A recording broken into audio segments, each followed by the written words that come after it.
Hello guys and welcome to my channel. So if this is your first time, welcome for the first time, and if you've been here, welcome back. So today, I'm going to vlog about videography kasi if hindi nyo alam, ang reason bakit ako nag-start nitong YouTube channel ko is because I enjoyed doing videos. I think mga 3 years ago, nung nag-start ako using my GoPro, nag-enjoy ako dun sa actual na video making process. Ngayon na naka-quarantine tayo, maaring naisip nyo, why not start your own channel or vlog, or if meron kayong gustong video project na gusto nyong maging much more creative, this is a good opportunity, especially since nasa bahay lang naman tayo. Madali lang naman mag-start kasi you only need a smartphone in order to start. Ako, nag-start ako sa GoPro, pero smartphone like this one, yung iPhone, or if naka-Android kayo, mga phones ngayon kasi maganda na yung video quality. I-try nyo lang, malay nyo. At the same time, who knows, if mag-hit yung channel nyo, then may opportunity kayo mag-earn ng money from YouTube. Also, yung mga napapansin ko ngayon is nauuso rin yung mga micro-content, which is through Instagram and TikTok. Yung mga gumagawa ng mga maliliit na short clips. So, yun rin. Baka interested kayong gumawa ng mga micro-content, then at least meron kayong basic guide and structure on how to do a video. What I'm discussing now is more for beginners. Yung mga advanced na, alam na nila kung paano gumawa ng video, mag-edit. This one is a basic start guide for those who have no idea. At one point in your quarantine, maaring naisip nyo na baka good idea gumawa ng vlog. Actually, ang daming content na pwedeng i-vlog. If magaling kayo sa comedy, yung mga funny videos, kumikita rin yon. Mahilig kayo, let's say, sa mga gadget, mag-review ng stuff, mga unboxing. Ayan, maraming mga ganyang videos na kumikita din. If mahilig kayong sa travel, yun, yung mga travel videos nyo siguro na nakatambak somewhere sa hard disk nyo, or travel photos, pwede nyo rin i-narrate yung mga magagandang na experience nyo during your travel. So, yun yung isa pa. Pwede rin yung mga mahilig sa mga makeup, ganyan. Pwede rin na beauty vlog. Kailangan nyo lang ng creativity para at least ma-present nyo in such a way na maintindihan siya. Like, it's never too late to start creating your video. Right now, since naka-quarantine yung mga tao, expect mo maraming manunood ngayon sa mga YouTube kasi nasa bahay lang sila. Ngayon, ang question is, how do you get started as a beginner? Not just in YouTube, but in the actual making of the video. Para mas madali, gumawa ako ng 5 tips para makapag-start kayo ng video nyo. So, the first tip na pwede kong mabigay sa inyo is to plan your content. So, what kind of content do you want to share? Yun yung dapat nyo pag-isipan. Tulad nung sinabi ko kanina, pwedeng naisip nyo na i-share yung knowledge nyo over, let's say, tech, or let's say, cooking, ganyan. Or yung mga nagme-makeup. Sa mga guys, yung mga gaming, kung mahilig kayo sa gaming, pwede nyo i-share yung paglalaro nyo. Malay nyo, meron kayong certain strategy in order to run the game faster, or yung mga tinatawag na speedrun. Like, naglalaro rin ako ng video games. Minsan, nanonood ako pag na-stuck ako sa some part ng game. Hindi ko alam paano magpo-progress. So, nag-check ako ng mga videos sa YouTube minsan. Pwede rin na, let's say, may talent kayo sa singing or sa dancing. Yung mga pumapatok sa TikTok, I think, yung mga ganong videos. Then, meron rin namang gumagawa ng micro-content sa cooking, ganyan, sa recipes. It's up to you, depende sa focus nyo. Pero ang important is to have a plan kung ano yung gusto nyong ilabas na content. Mas maganda rin if consistent yung gusto nyong ilabas na content. Let's say, dancer kayo. Ina-expect syempre ng mga tao is yung mga dancing videos or yung mga dance moves na gusto nyo ituro, ganyan. Important rin if gusto nyong seryosohin is yung pag-plan nung pag-publish ng video nyo. How often gusto nyo maglabas ng video.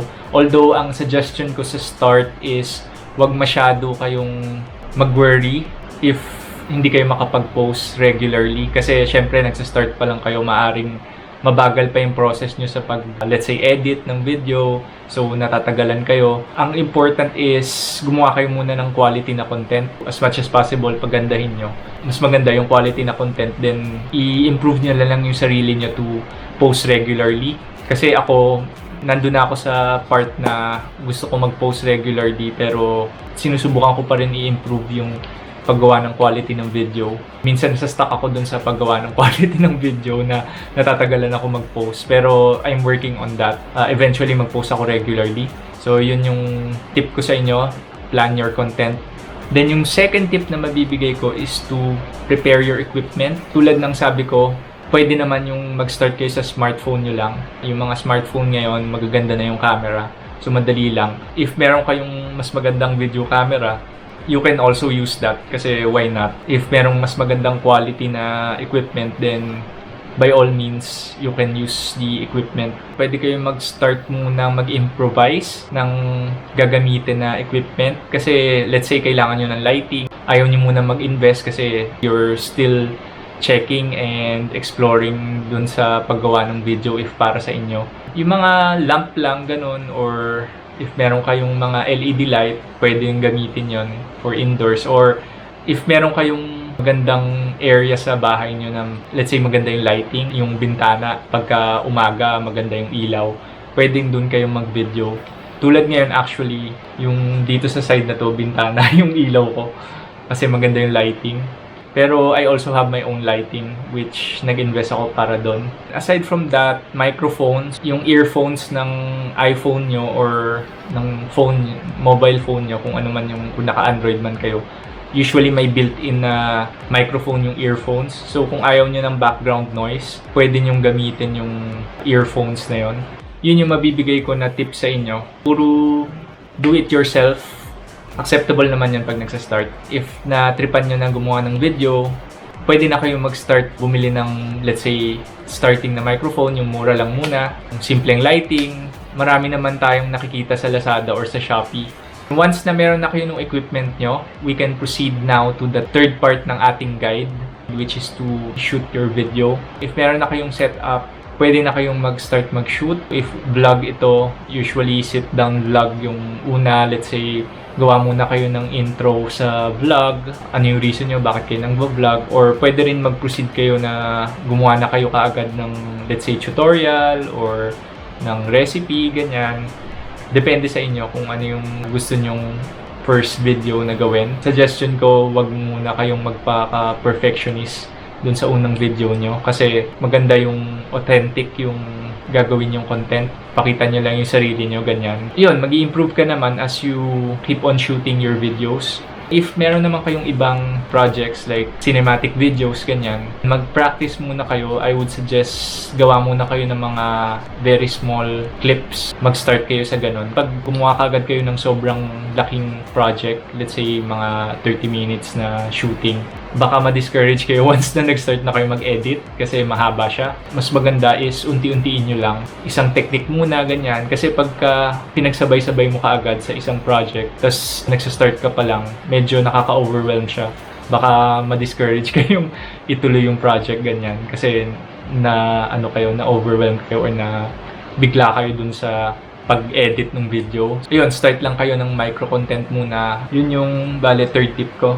Then yung fourth tip ko is to edit and post process. So once you've shot your video, you can now proceed with editing. Now, maraming mga editing apps na ginagamit. I suggest yung pang beginners muna na software para hindi kayong mabigla kasi yung mga advanced na software tulad ng Adobe Premiere Pro or Final Cut Pro, baka masyado siyang technical na. Nag-start ako using iMovie.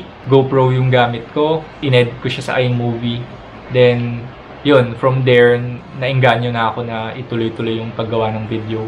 Isa pang program for Adobe, kung later on mag-Premiere Pro kayo, is to use Adobe Premiere Rush. Then, meron ring mga ginagamit yung ibang vlogger, yung Filmora. Meron rin silang Filmora na app sa iPhone tsaka sa Android, I think. Another is yung pag GoPro gamit mo, yung quick na app na try ko na rin gamitin yon. So, kung gumagamit kayo ng GoPro, yun, pwede yun. Marami pang ibang apps na pwedeng gamitin. Like, pwede kayong mag-check sa Google kung ano yung mga top 10 apps na ginagamit for editing video. Kasi pwede ka rin mag-edit sa smartphone diretso pagka-shoot nyo, which is ginagawa ng ibang vloggers yun. Mag-research na lang kayo kung ano yung sa tingin nyo gusto nyo gamitin. Then, try nyo kahit isa lang muna. Kumuha kayo ng isang app na tingin nyo maganda. I-explore nyo, then yun, ipasok nyo yung shoot nyo na video. Try to edit, yung i-cut nyo lang, i-trim, then tingnan nyo kung paano i-rearrange yung clips nyo. After that, pwede nyo lagyan ng music yung video nyo. Start muna kayo dun sa basic, saka kayo mag-progress using the advanced features. Then, pag nakulangan na kayo dun sa basic na application, then saka nyo explore yung mga pang-professional na video editing afterwards. Then, my last tip is yun, to publish and share your video. So, once na na-edit nyo na, the only thing left is to publish and share. Maraming platforms na available. Ang pinaka-popular, of course, is YouTube.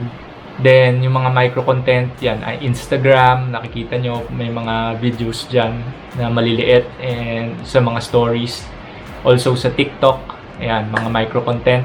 Minsan, may mga nagva-viral rin na video sa Facebook. Yung iba naman na gumagawa ng portfolio na mga videographer, minsan gumagamit sila ng Vimeo, tapos gumagawa sila ng portfolio ng mga videos nila. Pwede rin yon kung, let's say, ang target nyo is maging videographer, then i-share nyo yung portfolio nyo sa mga potential na kliyente nyo, then yan, pwede kayong mag-Vimeo. Sa YouTube, pwede kayong magkaroon ng sarili ng channel, so gumawa lang kayo ng free account. Meron tinatawag na YouTube Studio. Doon kayo pwedeng mag-publish. In order to publish your video, you just need to click the create button once na nasa YouTube Studio kayo. Then, you can upload your video na na-ready nyo na from the editing. Then, once na na-publish nyo na using the create button, mag-upload siya. During the upload process, pwede kayong maglagay ng mga tags para i-categorize yung video nyo. Let's say, kung about sa cooking yan, lagyan nyo ng cooking na tag or recipes. And masa-search yung video nyo based dun sa tags na yun.